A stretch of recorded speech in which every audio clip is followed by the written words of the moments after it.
numéro 190 sur les violences sexistes sur les lieux de travail. Pour la CDTN, on peut retenir le respect des différents protocoles signés précédemment, notamment l'harmonisation des régimes indemnitaires des agents de l'État, l'apurement intégral des incidences financières liées aux avancements et reclassements, l'octroi d'une prime de départ à la retraite, l'amélioration du pouvoir d'achat des travailleurs et la lutte contre la vie chère, la réduction des prix des hydrocarbures à la pompe et l'amélioration de la qualité de l'accès à la téléphonie et à Internet.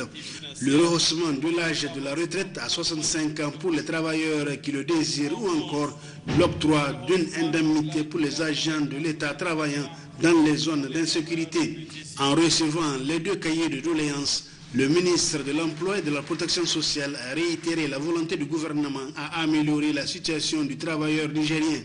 Notre département ministériel va se pencher, les services techniques vont se pencher par rapport à l'ensemble de ces doléances et nous allons minutieusement les étudier afin que le gouvernement s'y penche. Ce dont je peux vous rassurer, c'est qu'au-delà du traditionnel cérémonial, je vous garantis que cette fois-ci, ces doléances-là vont faire l'objet d'une étude sérieuse et ensemble, Inch'Allah, nous allons ouvrir des négociations parce qu'avant tout, nous sommes tous des travailleurs avant d'être là où nous sommes. Il faut noter qu'auparavant, 12 des nombreux travailleurs nigériens décorés cette année ont reçu leur distinction de la part des officiels présents à la cérémonie. Ces distinctions sont de 4 ordres: bronze, argent, or et grande médaille d'or. Tout comme Niamey, les travailleurs des régions du Niger ont aussi commémoré la fête du 1er mai. Suivons les échos de cette fête au niveau de nos régions avec Kadidatou Hassan. L'histoire du mouvement ouvrier à Chicago correspondant à la fête des travailleurs dans le monde a été fêtée au niveau des régions dans le calme et la sérénité. C'est ainsi qu'à Agadez, une prière et fatia ont été dites avant de remettre le cahier de doléances des travailleurs au gouverneur de la région Sad Soloki, qui a tenu à leur témoigner sa satisfaction en tant que premier responsable de la région. À Dosso, c'est dans la plus grande simplicité compte tenu du contexte Covid que les travailleurs ont remis au secrétaire général de la région, Asman Amadou, leurs doléances dans le cadre de l'amélioration de leurs conditions de vie et de travail. À Maradi, c'est également sous une forte chaleur, en ce mois béni de Ramadan, que les travailleurs ont opté pour des prières afin que le Tout-Puissant descende sa miséricorde sur notre pays. Les travailleurs ont remis leur cahier de doléances au secrétaire général de la région, Soumana Karimou. À Tawa, le 135e anniversaire de la fête des travailleurs a été marqué par un défilé de l'intersyndical des travailleurs du Niger ITN. À l'issue de ces défilés, des recommandations ont été formulées par l'UTN et la Confédération démocratique des travailleurs du Niger CDTN. C'est le secrétaire général de la région, Ibrahim Mikou, qui a reçu ces doléances. Dans la région du fleuve Tilaberi, le secrétaire général de la région, Kimbo Moumouni, a suivi avec intérêt le défilé des centrales syndicales. Ces centrales ont remis leur cahier de doléances au secrétaire général de la région. Enfin, dans le Damagaram Zender, l'intersyndical des travailleurs du Niger, ITN, après avoir fait l'historique de cette fête, a évoqué la situation sécuritaire dans notre pays. Le coordonnateur de la Confédération démocratique des travailleurs du Niger, CDTN, a formulé des recommandations et doléances remises au gouverneur de la région, Issa Moussa, qui a promis de remettre ces doléances à qui le droit. A noter également que le syndicat de l'enseignement professionnel et technique a décerné un témoignage de satisfaction aux autorités régionales. Cette année, à lieu et place des réjouissances commémoratives du 1er mai, le syndicat national autonome des travailleurs des eaux et forêts SNATEF a choisi la lecture du Saint-Coran suivie d'une donation en espèces et en nature aux familles de leurs camarades eaux et forêts, mais au-delà de toutes les forces de défense et de sécurité tombées sur le champ d'honneur. Compte rendu Askou Jibrilla et Aïcha Tobawa. Loin des manifestations syndicales ou intersyndicales classiques, le syndicat autonome des travailleurs des eaux et forêts, SNATEF, a plutôt choisi de commémorer cette fête du 1er mai dans la sobriété et l'intimité confraternelle. En effet, ils se sont réunis pour la lecture du Saint-Coran afin d'invoquer la miséricorde d'Allah pour le repos des âmes des forestiers et autres agents de force et de sécurité tombés sur le champ d'honneur. Un choix qui se justifie par 2 raisons. 1. Nous sommes dans un mois béni de Ramadan. On s'est dit, autant profiter au maximum de cette opportunité. 2. Le contexte sécuritaire. En 2020, à l'instar de tous les FDS, nous avons été durement touchés par les attaques incessantes des terroristes, sans foi ni loi, qui nous imposent toujours un combat asymétrique. Je remercie au passage l'administration des eaux et forêts qui a promis tous ses camarades décédés au grade supérieur à titre posthume, conformément à la loi 2016-25 du 16 juin 2016 portant statut autonome du personnel du cadre des eaux et forêts. Nous exhortons ensuite solennellement Madame la Ministre, en tant que première autorité du ministère, mais aussi en tant que maire, de faire tout son possible auprès de ses pairs membres du gouvernement pour que le camarade capitaine Esteki recouvre sa liberté et qu'il puisse rejoindre enfin sa famille. La ministre de l'Environnement et de la lutte contre la désertification a saisi l'occasion pour rassurer les agents des eaux et forêts quant à la satisfaction de leurs revendications pour un devenir meilleur du cadre des eaux et forêts. Je sais que les agents des eaux et forêts ont besoin de nouvelles grilles salariales et indemnitaires, de plans de gestion de leur carrière, de plus de moyens logistiques, de meilleurs cadres de travail, de soins, de santé appropriés, d'une école de formation nationale, etc. Je sais également que vous ne sous-estimez pas non plus les efforts déployés par l'État. À cet égard, je puis vous assurer de ma disponibilité et de mon engagement personnel à œuvrer sans relâche pour la promotion du secteur de l'environnement en général et un meilleur devenir du cadre des eaux et forêts en particulier. Notons que cette cérémonie a été aussi mise à profit pour remettre un don en vivres et une somme de 50 000 à chacune des familles des victimes tombées sur le champ d'honneur. En outre, le SENATEF a également invité la ministre à mûrir les réflexions ensemble afin de trouver les voies et moyens pour garantir un toit aux familles des disparus qui n'en disposent pas. 1er mai, fête du travail, c'est aussi un moment pour récompenser les agents méritants. À l'ORTN, Office de radiodiffusion et télévision du Niger, 28 agents ont reçu des témoignages de satisfaction pour services rendus et travail bien fait. La cérémonie a été présidée par le secrétaire général de l'ORTN, représentant le directeur général. Détail Jocelyn Moussou et Issaka Issa. Moment festif de consécration, mais aussi de gratification.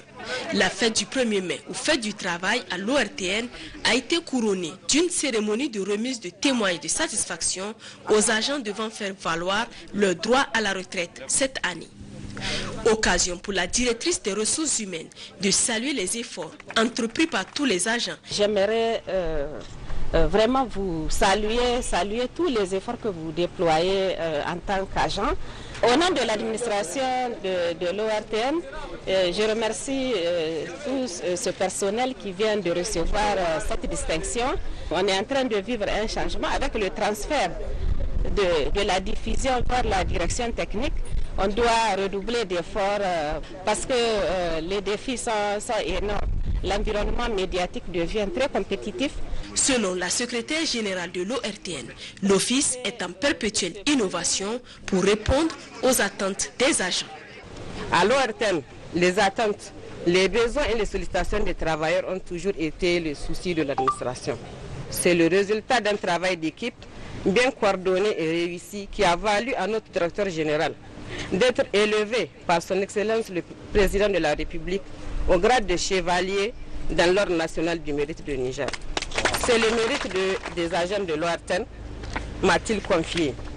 Au nom donc du directeur général, de ses collaborateurs et au même propre, je saisis cette occasion pour vous féliciter pour le travail remarquable accompli. Ils sont donc 27 agents devant faire valoir leur droit à la retraite cette année, dont 8 femmes et un agent à titre posthume, Feu Seydou Zadanyandou, à recevoir leur témoignage de satisfaction. Notez qu'après le journal, vous pourrez suivre l'intégralité de la cérémonie de présentation du volet éducation du programme de la Renaissance à acte 3 du président de la République, chef de l'État, Mohamed Bazoum. La suite de cette édition, le ministre de l'Action humanitaire et de la gestion des catastrophes, Lawa Magaji, a réceptionné ce matin à Niamey un don de 40 tonnes de kits alimentaires de la part des Émirats arabes unis. Un don qui répond à l'appel de solidarité lancé en septembre 2020 en faveur des sinistrés. Compte rendu, Lawal Moutari Maïnassara et Imran Boubacar Maïga. Point de répit pour le ministre de l'Action humanitaire et de la gestion des catastrophes. Lawa Magaji est venu ce matin réceptionner à l'aéroport international Djori Hamane de Niamey un don des Émirats arabes unis de 40 tonnes composé essentiellement de kits alimentaires. Suite à l'appel que nous avons lancé au mois de septembre 2020, beaucoup de donateurs ont contribué. Aujourd'hui, c'est le tour des Émirats arabes unis qui mettent à notre disposition 40 tonnes de kits alimentaires.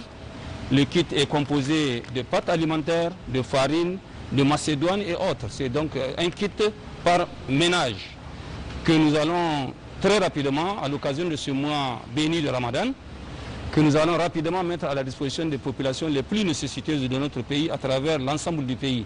Le ministre Lawa Magaji a, au nom du gouvernement, remercié les pays membres des Émirats arabes unis pour cette réaction qui vient au bon moment, a-t-il indiqué. Nous profitons de cette occasion pour remercier au nom de son Excellence Bazoum Mohamed, président de la République, chef de l'État, et de Oumoudou Mahamadou, premier ministre, chef du gouvernement, les peuples des pays membres des Émirats arabes unis pour ce don combien précieux qu'ils viennent de mettre à notre disposition et donc qui seront, Inch'Allah, très rapidement mis à la disposition des populations les plus concernées. Cette aide, combien conséquente, permettra de soulager un tant soit peu les difficultés des ménages sinistrés, surtout en cette période de forte chaleur. Voilà pourquoi, dès la réception, le ministre a clairement donné l'ordre de procéder à la distribution des kits le plus vite possible. Le ministre de la Santé publique, à travers le programme national de lutte contre le paludisme, a célébré jeudi dernier la journée mondiale de lutte contre le paludisme. L'édition 2021 a été essentiellement consacrée aux réalisations remarquables faites dans ce domaine par l'ancienne première dame Hajia Aïssata Issoufou, présidente de la fondation Gourivi Meilleur, qui fut marraine de la lutte contre cette maladie au Niger pendant les 2 années du président Issoufou Mahamadou. Gérard Abdelaziz. L'édition 2021 de la Journée mondiale du paludisme, qui a été célébrée jeudi dernier par le ministère de la Santé publique à travers le programme national de lutte contre le paludisme, PNLP, est essentiellement dédiée à l'ancienne première dame Hajia Aïssata Issoufou.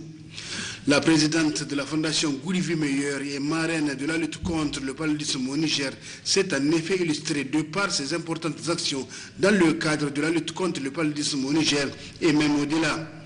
Le ministère de la Santé publique a tenu à les saluer et magnifier. Marraine de la lutte contre le paludisme au Niger de 2011 à 2021, championne de l'initiative de l'élimination du paludisme dans la région du Sahel, championne de l'initiative Zéro Palud, je m'engage, championne de la campagne panafricaine de lutte contre le paludisme de l'Union africaine. Elle a lancé durant son mandat toutes les activités de la Journée mondiale de paludisme, a officiellement lancé plusieurs campagnes de chimioprévention du paludisme saisonnier. Hajia Aïssata Issoufou a été invitée de marque à la 7e conférence internationale de l'initiative multilatérale sur le paludisme en avril 2018 à Dakar, au Sénégal. En marge de cette conférence, elle et Rollback Malaria ainsi que ses partenaires ont lancé l'initiative de l'élimination du paludisme dans la région du Sahel ainsi que la campagne publique Zéro Palud, je m'engage. Lors du sommet de l'Union africaine qui s'est tenu en juillet 2018 à Nouakchott en Mauritanie, des rencontres ont eu entre ALMA, RB Malaria, OMS Afro, Commission Affaires sociales de l'UA et Hajia Aïssata Issoufou. Elle s'était servie de cette tribune pour lancer une grande campagne publique en vue d'une Afrique sans paludisme. En septembre 2018, lors de la 21e Assemblée générale de l'OPEDAD à New York aux États-Unis d'Amérique, elle a fait un plaidoyer auprès de ses sœurs premières dames d'Afrique pour se mettre toutes dans l'ensemble dans la lutte contre le paludisme. En octobre 2018, le Niger s'est engagé dans le combat national par le lancement de la campagne Zéro Palu, je m'engage, une initiative de la Commission de l'Union africaine et du partenariat Rambak-Malaria pour contribuer à l'éradication du paludisme d'ici 2030 sur le continent africain. Cette campagne a été lancée par une cérémonie parrainée par Hajia Aïssata Issoufou, marraine de la lutte contre le paludisme au Niger. Cette initiative a été approuvée par 55 chefs d'État et de gouvernement africains lors du 31e sommet de l'Union africaine tenu le 2 juillet 2018 à Nouakchott, en Mauritanie. En octobre 2019, Hajia Aïssata Issoufou, marraine de la lutte contre le sida, la tuberculose et le paludisme, a envoyé une délégation à la 6e conférence de reconstitution du Fonds mondial le 9-10 octobre 2019 à Lyon. Après cette reconstitution du fonds, l'enveloppe du Niger pour les subventions a été rehaussée. Si Hajia Aïssata Issoufou a pu faire toutes ces réalisations remarquables, c'est d'abord parce qu'elle jouissait du soutien au plus haut sommet de l'État des autorités de l'époque qui considèrent le paludisme comme problème de santé publique au Niger. À cette occasion, l'actuelle première dame, Mme Bazoum Hadiza Mabrouk, par le biais de sa représentante, s'est engagée à emboîter le pas à Hajia Aïssata Issoufou. Les autres acteurs qui ont pris la parole à cette tribune, partenaires techniques et financiers, acteurs de la société civile, cadres du ministère de la Santé publique, ont tous salué le progrès enregistré dans le cadre de la lutte contre le paludisme au Niger et ont invité les uns et les autres à redoubler d'efforts pour améliorer les statistiques de l'OMS qui font état de décès d'un enfant toutes les 2 minutes à cause de la maladie. Célébrée le 25 avril de chaque année depuis 2007, la journée mondiale du paludisme, journée africaine du paludisme à sa création en 2001, a pour but, entre autres, de faire connaître et comprendre cette maladie. Autre aspect de cette édition, le représentant du ministère de la Justice a présidé ce matin à Dosso l'ouverture des travaux d'installation du comité de coordination de la chambre pénale du tribunal de grande instance de Dosso, un cadre permettant aux différents acteurs de se retrouver afin de faciliter le fonctionnement de la chaîne pénale au niveau régional. Rachida Nawada et Moussa Namewa. L'Organisation internationale de droit du développement et de l'eau a lancé un programme d'appui au système de justice pénale du Mali, du Burkina Faso et du Niger, en vue d'améliorer la qualité de la justice afin qu'elle soit plus accessible aux populations, plus respectueuse aux droits humains, plus rapide, plus transparente, plus sensible aux genres et davantage axée sur les besoins des justiciables. C'est dans ce cadre que s'inscrit cette cérémonie d'opérationnalisation du comité régional de coordination de la chaîne pénale du tribunal de grande instance de Dosso. Dans une note introductive, le secrétaire général de la région de Dosso, Ousmane Amadou, a magnifié la création de ce cadre qui permettra aux différents acteurs de se retrouver afin d'échanger et faciliter le fonctionnement de la chaîne pénale au niveau régional. Ce programme est financé par le Royaume des Pays-Bas pour une durée de 5 ans et intervient au Niger dans les régions de Tillabéri, Dosso et Tawa. L'Organisation internationale de droit du développement, elle est la seule organisation intergouvernementale mondiale exclusivement consacrée à la promotion de l'état de droit et du développement durable. Elle a une expérience de travail dans plus de 90 pays à travers le monde avec divers systèmes juridiques. L'IDLO a le statut d'observateur des Nations Unies depuis 2001. Développé en étroite collaboration avec le ministère de la Justice, le programme IDLO cadre parfaitement avec la politique nationale, justice et droits humains. Les nobles objectifs que nous nous sommes assignés ne peuvent être atteints sans une concertation et une coopération permanente entre tous les acteurs intervenant dans la mise en œuvre de la justice pénale. La création et l'opérationnalisation des comités de coordination de la chaîne pénale s'inscrivent dans cette droite ligne. C'est pourquoi les objectifs sont, entre autres, faciliter les échanges d'informations entre les acteurs de la chaîne pénale, mener des réflexions en vue de proposer des solutions aux questions liées au traitement des affaires pénales dont vous êtes saisis au quotidien, faire des propositions sur les orientations des activités de la chaîne pénale. Au cours de cette rencontre, ces acteurs de la chaîne pénale auront droit à la revue de l'arrêté portant création, organisation, attribution et fonctionnement du Comité national de coordination de la chaîne pénale, ainsi que de son secrétariat permanent. L'ambassadeur de la République du Pakistan au Niger a organisé hier soir en collaboration avec le consul honoraire du Niger à Karachi une rupture collective de jeûne à l'hôtel Radisson de Niamey. Plusieurs personnalités, dont le ministre d'État, ministre des Affaires étrangères et de la coopération, ont pris part à cette invitation. Compte rendu Mahmoudou Idrissa Maïga et Suleiman Boubacar.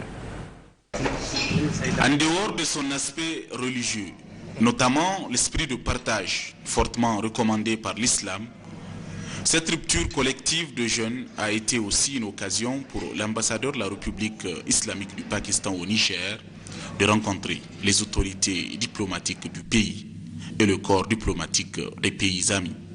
En présence du consul honoraire du Niger à Karachi, le ministre d'État, ministre des Affaires étrangères et de la coopération a saisi l'occasion pour saluer la coopération entre les deux pays. Nos relations sont entre pays musulmans de très bonnes relations et des relations qui sont en progression constante.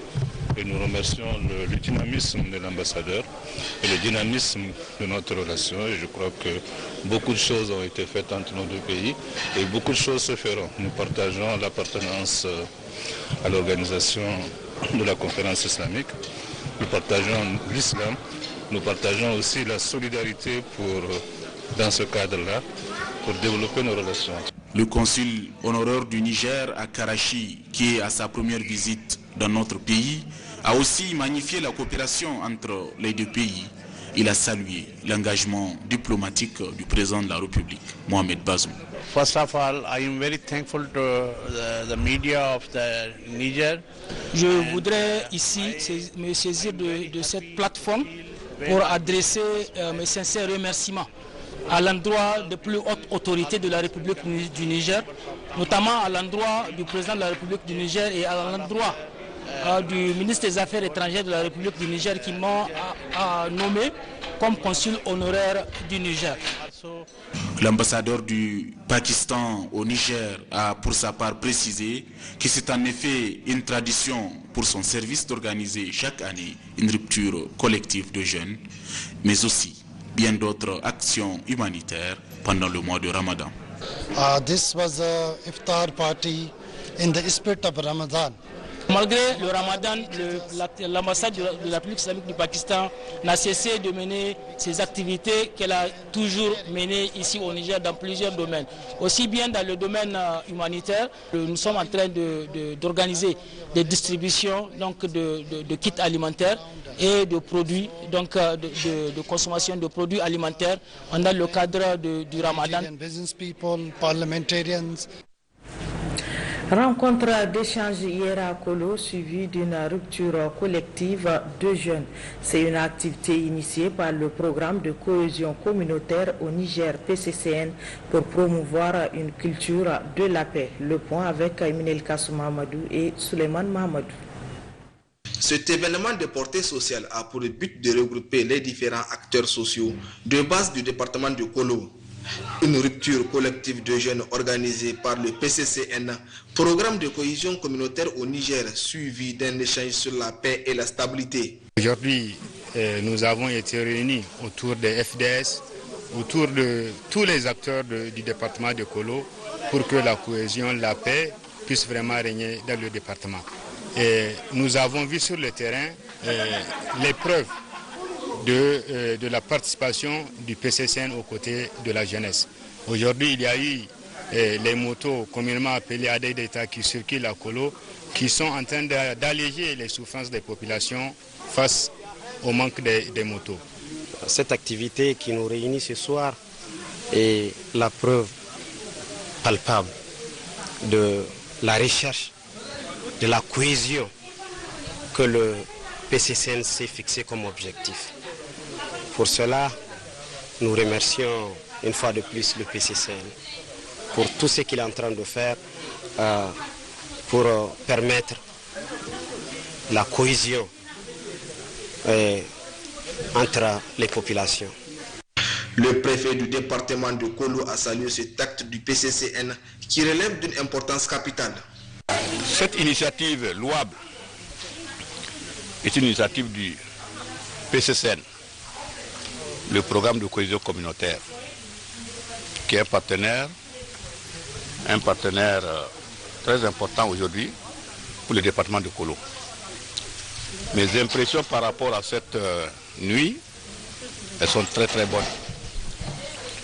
Ça m'a permis de regrouper au niveau de cette résidence l'ensemble de mes collaborateurs qui sont retrouvés autour d'une tasse pour rompre le jeûne. C'est une grosse satisfaction pour moi en tant que premier responsable du département et une grande satisfaction en tant que musulman où des gens qui ont jeûné toute la journée ont pu rompre le jeûne à mon domicile. Dieu seul sait ce que cela représente.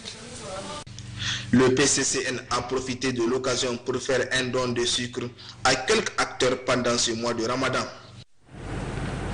Cérémonie officielle hier vendredi 30 avril 2021 de la remise d'un témoignage de satisfaction à l'endroit de la chef de bureau du Haut Commissariat aux réfugiés de la région de Tawa.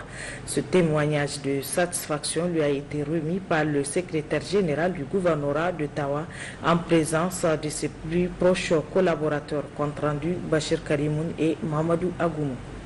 Cette cérémonie a été présidée par le secrétaire général du gouvernorat d'Ottawa en présence de ses proches collaborateurs et des autres membres du HCR. Nous allons décerner à Mme Alessandra Morelli, représentante du Haut Commissariat des Nations Unies pour les réfugiés au Niger, pour les immenses services rendus aux populations de la région d'Ottawa dans les domaines de la protection des réfugiés, des demandeurs d'asile et des déplacés internes au Niger, sa très bonne collaboration avec les autorités administratives et coutumières et les forces de défense et de sécurité. Le chef du bureau terrain HCR d'Ottawa nous a témoigné sa profonde reconnaissance et gratitude. Nous sommes très touchés par ce geste que vous venez de faire et nous allons rendre compte fidèlement à notre représentante sortante pour lui dire que les services qu'elle a eu à rendre dans tous les bureaux, en tout cas du Niger, mais particulièrement celui de la région de Tawa, les autorités en sont très très reconnaissantes et raison pour laquelle ce témoignage lui a été rendu. Il faut noter que cette cérémonie a été sanctionnée par une photo de famille afin d'immortaliser l'événement. Tendance au Covid-19 au Niger, les résultats des examens virologiques de ce jour, 1er mai 2021, se présentent comme suit. Un nouveau cas positif de sexe masculin notifié chez les demandeurs de tests PCR Covid-19 pour voyage. Sur 392 tests réalisés à la Covid-19, ces cas positifs proviennent de la région de Zender. Aucun décès enregistré ce jour. À ce jour, sur 99 176 personnes testées, 5 229 sont déclarées positives à la Covid-19, parmi lesquelles 4 855 guéris, 191 décès, 183 cas actifs, 50 en hospitalisation dont aucun en réanimation. Le gouvernement attire l'attention des populations sur le fait que le virus circule fortement au niveau communautaire avec de plus en plus de cas présentant des signes souvent graves. Aussi, le gouvernement invite la population au respect strict de toutes les mesures prises, à savoir le port de masque, le lavage des mains à l'eau et au savon, l'utilisation du gel hydroalcoolique et à se faire vacciner contre la Covid-19. Pour toute information, appelez le 15 ou bien le 93 59 18 02. Et à ce journal, merci de l'avoir suivi. Passez un excellent moment en compagnie des programmes de Télé Sahel.